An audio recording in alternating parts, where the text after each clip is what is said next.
Desperation forces you into things that you might not otherwise do. It pushes us out. Here this woman is, and she knows she is rendered unclean. She is not welcome. She is not to be accepted. But she thinks to herself, this is my last best shot. I've tried everything. I've spent all that I have. No one is able to cure me. Everyone has given up on me. But she thinks if she can just make her way through the crowd and just reach out and touch Jesus' garment, she will be made well. We might think it's something of a magical perception that she has, but Jesus tells us later this is something far more and far greater. But here she is making her way through the crowd. And no doubt there are those who do not want to be in contact with her. Maybe they don't know, however. And she makes her way to Jesus. Jesus feels something happening, and she knows that she has felt the power of God and is now healed. Jesus asks the question, who touched me? And you can imagine, in fact, Mark tells us the incredulous response of all of the disciples. What do you mean, who touched you? We're in a crowd of people. Have you ever been in such a crowd? I'm sure you have. People are pressed closely together. There's hardly room to maneuver. That's the case with Jesus as people crowd around him. And he says, who touched me? Who touched my clothing? The disciples don't get it. There are hundreds of people here, Jesus, who have pressed in on you, who are touching you, not to mention your clothing. What do you mean? But he insists and looks around to identify the one who has touched him in a different sort of way. And the woman comes forward. Now, Mark tells us it's in fear and trembling, and you can imagine her thoughts. Maybe she thinks Jesus is going to find her out and revoke her healing. After all, she wouldn't put that past anyone else, any of the religious leaders of her day. She was unclean after all. What is Jesus going to do? And much to the surprise of many, I'm sure, Jesus says these words, daughter, your faith has made you well. Go in peace and be healed of your disease. Amazing words. So what is it that Mark is telling us in this incredible story beyond the obvious that there is something incredible, something marvelous and wonderful taking place, and this woman is healed? First thing that he's telling us is this, and we've seen it happening already, and that is Jesus is taking that circle that we might put around God's activity, that circle that we might draw about those who have access to God, and he is stretching it out. In fact, he is removing it completely. Have you noticed at this point, Mark might be saying, that the people that come to Jesus are not those who are clean. They are not the great and the wealthy and the well-to-do. They are not the accepted.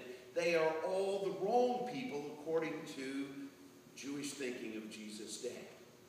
For those who wanted to stay pure, to deserve what God would give, these are not the folks. This woman is unclean. Her status is surely to be at the end of the line. She is desperate, and she comes seeking help. She reaches out to Jesus, if you would. And Mark is saying these are the kinds of folks that come to Jesus. And Jesus heals them.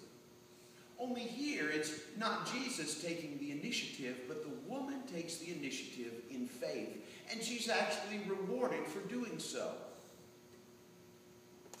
Mark's telling us, listen, I want you to recognize this about Jesus' healing, Jesus' ministry, who Jesus is. He welcomes the unclean and the desperate. In fact, he welcomes those who come with desire and faith. His healing is open to anyone who comes in faith. Those who take initiative, those who reach out from a distance. Jesus' ministry is open to all. There are no circumscribed circles. There are no boundaries. Everything is removed, Mark says. And that's his point. But there's something greater than just the healing that takes place. You see, this woman, in fear and trembling, having been found out, falls at Jesus' feet. Perhaps she's thinking it's going to be reversed. Something like Jesus' judgment is going to come down. But he looks at her, and he utters perhaps a greater blessing than even the healing. He says to her, daughter. What beautiful words those must have been. Daughter. Not someone excluded. Not someone worthless. Not someone beyond hope. Daughter. He doesn't allow her to just touch from a distance, to be healed and to go away unnoticed and unblessed. But it's as if he draws her into his glance, his space, and he blesses her as he calls her daughter. You belong to God. You belong to God. Daughter, your faith has made you well. Go in peace and be healed. You see, that's the greater miracle. That's the greater blessing. It's what Jesus brings. Yes, he brings healing, Mark says, but he brings healing of spirit, healing of soul, healing of our relationship to God. All of the boundaries are thrown aside, and this is Jesus. He welcomes all. All are able to come, and as they reach out in faith, not only is there healing of body, but there is healing of spirit. Mark would say, this is Jesus' word to you and I who would reach out in faith, who would dare to reach out despite our situation, despite what others might say and whomever might write us off. We have no less access to Jesus. And if we would reach out in faith, Jesus' healing power is available to us, especially in this. He would say to us, son, daughter, who belongs to God. God's power is with you. God's power is available to you. I welcome your coming in faith. Now go in peace and be healed.